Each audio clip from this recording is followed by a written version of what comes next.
Hey, what is up everyone? Welcome back to another review, and today I'm taking a look at the high-resolution Gundam Astray Red Frame Powered Red. And before I get into it, as usual, this video right here would not have been possible without those absolutely awesome people over at HobbyLink Japan. So if you do want one of your own, there's a link down there in the description, and you may or may not know about the memo Bandai has been passing around since last month, the one that says for Japanese companies not to be shipping outside of Japan.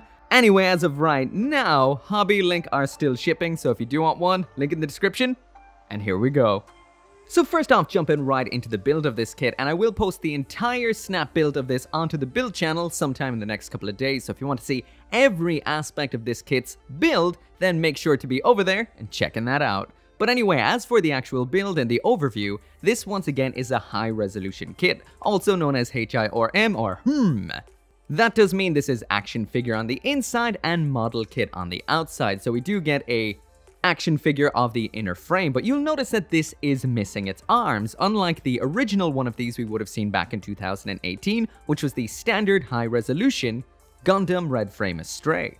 So that instantly means you cannot build a standard version of the Red Frame Astray out of this kit because the whole frame for the arms is missing. The second thing that does mean is the arms on this are completely model kit.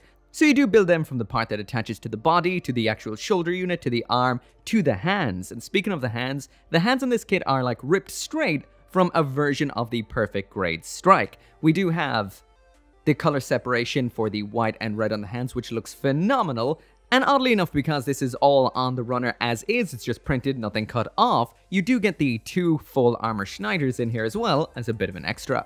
When it does come to a high-resolution kit, yes, these are premium kits at a premium price, but don't let that put you off. These are quite surprisingly simple. The build doesn't actually take that long, and a lot of the parts are undergated, so the cleanup is minimal. We've got a lot of different plastic types and finishes, so this looks phenomenal just out of the box, but I will mention some of the glossy plastics in these high-res kits are a little brittle, so be careful. Because this is based on a previous kit, there is a lot of leftover plastic on the runners, but I will mention that, like I said already, you cannot build anything extra. You cannot build an extra pair of arms, but you've got lots of arm parts. You cannot build the shield or the rifle, even though you do have some parts. And you may or may not know, but the early high-resolution kits were notoriously janky, but the Red Frame from 2018 was the first or one of the first to make sure it was an actual solid build that gelled the Made in China action figure frame with the Made in Japan model kit armor and made them work perfectly. The two I have, which is the Red Frame and the Astray Noir, have held up absolutely perfectly. These are solid as rock. So now jumping into the aesthetics, and this thing looks absolutely phenomenal, which is the case with absolutely every single one of the high resolutions we've seen to date. They all look incredible. The HiRM line tends to deviate away from the original Gundam designs, usually packing in a more over-the-top kind of look than what we would have seen in the anime. However, I do find when it comes to the Astrays, they are a little bit more stocky than what we would see with the Master Grade line of Astrays, which to me is a little bit more line art accurate than what we see with the Master Grades. Obviously, the first thing that your eyes will be drawn to is those absolutely ridiculously massive arms. Now, I never thought that Bandai would make a model kit of the Powered Red because it is such an over-the-top design. But speaking of line arts and the Astrays, these arms do look a little larger than what we'd see on the image over on the wiki, and the reason I would assume this is to scale them up just to fit with a pair of perfect grade hands, and honestly, this looks like an absolute chad of a model kit right here. And I thought that with the standard version of the Red Frame Astray, this thing has dialed it up to 11. Everything we would have seen, all of the good stuff that we saw with the kit from 2018 is present here. From a wide array of plastics in fantastic colors with intricate details that even include patterning on some of the parts. Now, we did lose some of the nice patterns off the shoulders because they're not here anymore, but we still have it on the upper legs and some nice patterning up on the brand new shoulders. With the addition of the new parts on the arms, we do get a lot more gloss black, which is very, very nice, and a whole lot more gold than we ever would have seen with the standard kit. We would have seen it on the included Gerbera Straight, but not on the model kit, and this has a very classic Japanese gold, black, and red color scheme. I adore it. When it comes to the gold on here, this is painted on the runner, so it seems to be a kind of chrome paint with a clear yellow over, so if you do plan to customize this, which is a little more difficult with a HiRM kit than it would be with a standard model kit, you will need to do something about the paint that is already present. When it comes to the color separation on the powered red right here, everything that you see right now is what you get. There is no stickers, no nothing. Everything is either molded in plastic, painted onto the runners like the gold, or is present on the action figure. So all the cameras up on the head, the eyes, and everything like that, there is no stickers. These are painted out of the box. But when it does come to stickers, we do get some sticker style decals in here, and this to me is a little bit of a disappointment. The high resolution kits are so premium, so fantastic looking, that sticker style decals really don't suit at all. They do have a border, so some of the smaller ones are little squares, and you will always see the ridge or the edge of these particular stickers when placed over the nice plastic on these. I tend to not use them because they are a definite quality dropper, if you get what I mean. The quality of the kit is great, not so much on the stickers. These also might get a little bit dirty or peel over time. I would say it would have been nicer to see something like water slides, but then again, it's not like you're really going to top coat a model kit like this that comes with a bunch of finishes out of the box, so I guess stickers might be the best option. So there it is beside two typical 1/100 scale kits, which is the Master Grade RX-78-2 3.0 and the Master Grade Zaku 2.0. So as you can see, it's about average height for a 1/100. There it is side by side with two Master Grade Astrays. That is the Master Grade Red Frame Kai and the Master Grade Astray Noir. Next up, there it is side by side with the exact same mobile suits, but these are the high resolution versions. So the high resolution Red Stray Astray on the left and the high resolution Astray Noir on the right.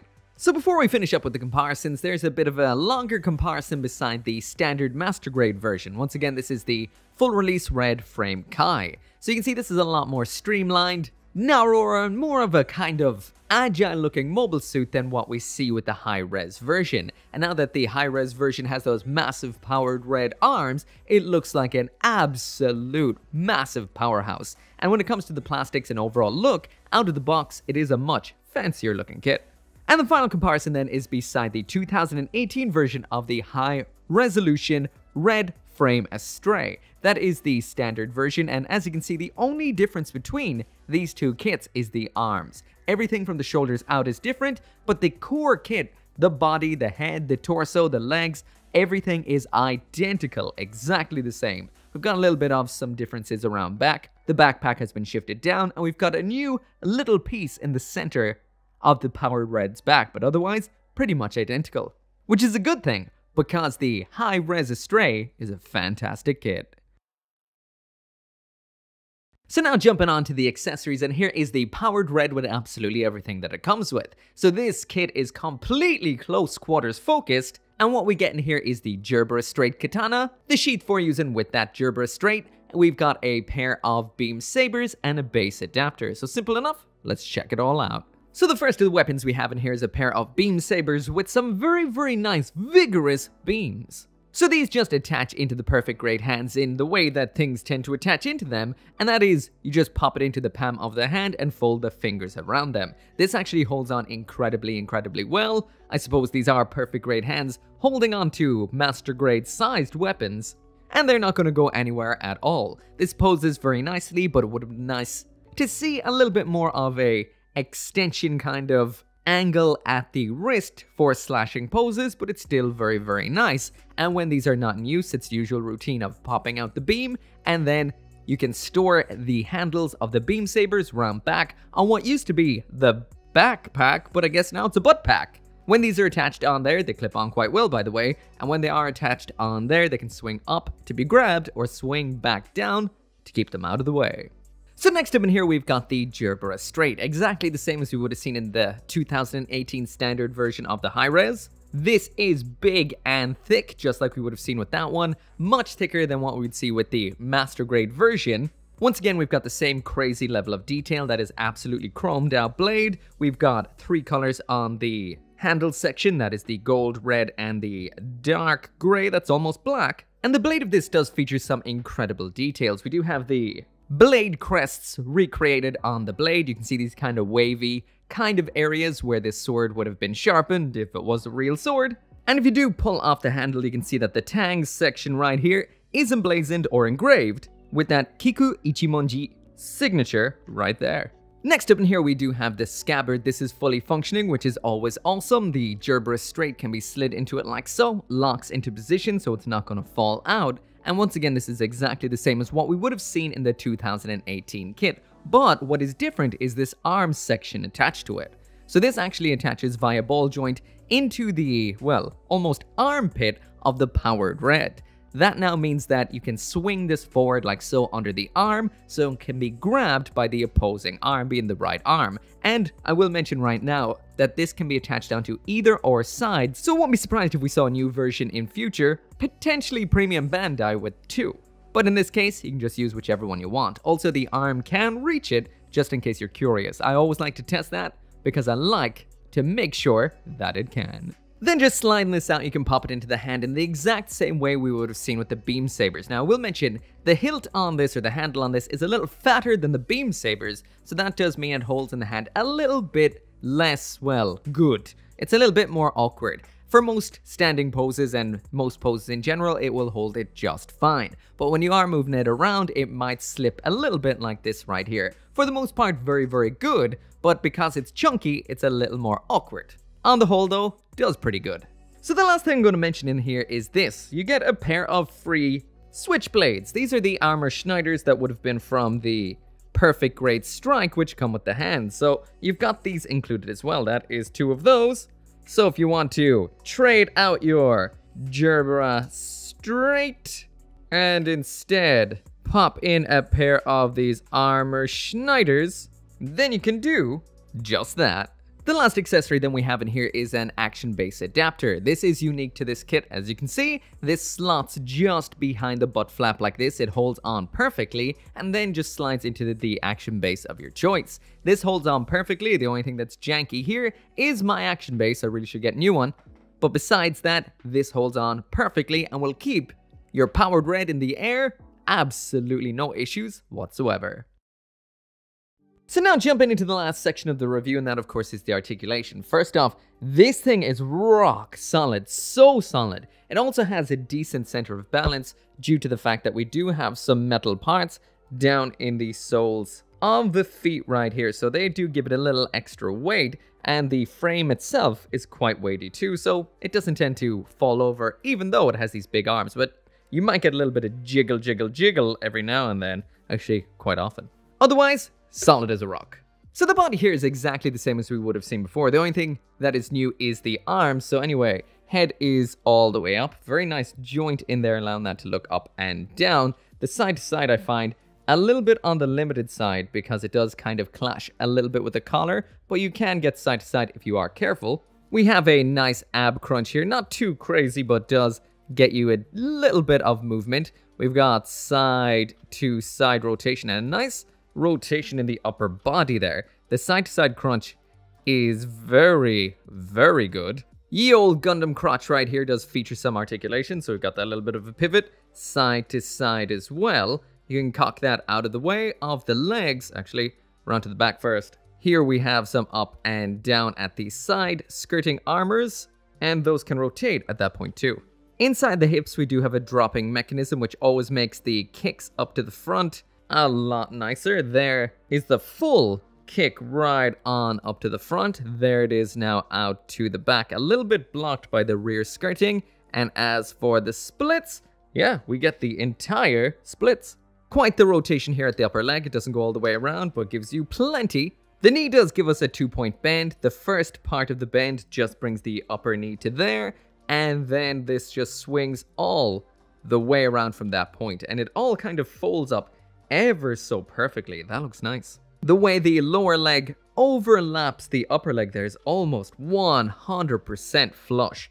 That is extremely, extremely nice. We do get a bit of an armor pivot right here. The toes on the high-res Astrays never fail to impress me. These are so cool. So we do have what is essentially like a big toe that moves up like this, kind of like you'd see on a samurai or ninja's kind of, you know, sock sandal combination. The second part then can just bend up there as well, so we do have a full toe bend.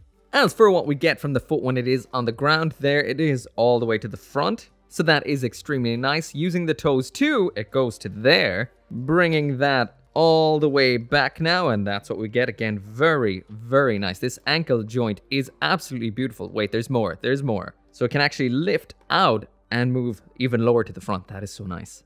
As for the side-to-side pivot, it goes from there, which is very, very nice, all the way to the other side around there. So what can I say? Super dynamic posing. Again, if you want to see more of what this is like, you can check out the full review of the standard high-res red frame, because I'll show you a lot more about it in that video. Anyway, onto those kick-ass arms. So first off, the actual shoulder joint here is the standard shoulder joint we would have seen on all the high-res Astrays so far. So we've got forward and back right there. We've got an up and down like so. And we do have some nice design of the armor on here, so it does move in tandem with the motion, so it doesn't actually get in the way and can sit flush. That's a nice design. As for what remains of the rotation right here, it's not a lot, it's just that right there. But we do get some more later on right at this point right here that lets that spin all the way around. So this shoulder does have a whole ton going on in here. We can actually move it up and down inside of the shoulder there. We've got another joint which raises both the shoulder armor and the actual arm like so. And then this arm has its own, well, shoulder-ish joint as well, which allows this to drop down. So that's changed the angle completely to what we're seeing on this side. Continuing on from there, we've got the full 360 spin at the upper arm there. This has an incredibly interesting bend at the elbow, because this part, as you'll see, starts to actually come out. Almost bulge like a big old bicep. Check that out. That is a unique design. Gets thinner when it bends out, thicker when it bends up. Very anatomical. The elbow segment right here actually moves when this is moving. When it's halfway, you can actually kind of move it whichever way you want yourself. And this actually has a little bit of a transformation mechanism in here. So that is the transformation to full powered mode. So what you do is you pull out these segments like kind of valves. The second one of these valve segments then is down near the wrist. This one is a little harder to pull out because a lot of the time the white piece will just pop off. I feel if you mildly twist it while pulling it out, you get a whole better effect. Anyway, that is what they both look like when they're in the transformed state, and that is pretty cool. Of course, this kit right here is rocking a set of actual perfect grade hands, so that does mean we've got the full suite of hand articulation here. So that means the powered red, of course, can flip the powered bird. So yeah, the regular high-res Astray was an absolute posing machine, and there's nothing really any different about this. This can pose up an absolute storm. The new shoulder big circle segments, I don't really know what to call them, but those kind of get a little bit in the way of some poses like this right here. They can kind of clash with some of the other armor ever so slightly, but it is minimal. On the whole though, this is an absolute posing beast. Anyway, that right there is it for the review, and just thinking about the ranking of this right here, the original 2018 version of the high-res Astray, I gave Gundam tier, because it was absolutely revolutionary when it came to the actual high-resolution line. Every issue that the kits had before that was released were all completely removed, and it was an absolutely perfect, beautiful version of the red frame. Now, Gundam tier is a special award only for kits that really break the mold and change things. This has not changed things, but it does not mean that it is any less good than the actual high-resolution red frame from back in 2018. It just isn't revolutionary. However, this kit right here, in my opinion, gets full marks across the board because it is so good. It's visually absolutely phenomenal. Sure, it could have had some nicer decals in the box, but the decals are more of an extra than the actual looks themselves. Straight built, this looks stellar. When it comes to the accessories, we've got all you really need in here when it comes to a powered red. Sure, you could get that giant whatever 1000 or 100 or whatever meter katana with it, but that is a little bit extreme. We might see something P Bandai, but it not being in the box isn't the biggest deal. What we get in here is very, very good. And also, definite plus with those perfect grade hands. And then when it does come to the articulation on this kit, it's just as good as what we saw back in 2018. Now it's some absolutely killer arms. These are big, huge, and do the job perfectly. So that means everything for this, in my opinion, is 5 out of 5, making this a platinum tier kit and as good as gunpla gets, especially high resolution gunpla. So anyway, as always, if you do want one of your own, link in the description. As always, thank you so much for watching. Make sure to come back for more gunpla reviews, and I'll see you next time. As always, this video and none of these videos would be possible without each and every one of you watching these videos, including those of you who are supporting me on the channel memberships and over on Patreon, including Van Fon, Org59061, Lawrence Seahack, Kill Me Inc., Joseph Kukluk, Joe, Gunpla UK Limited, Global Frequency Studios, Forsetti, Caleb Engelhart, and Craig Jerry.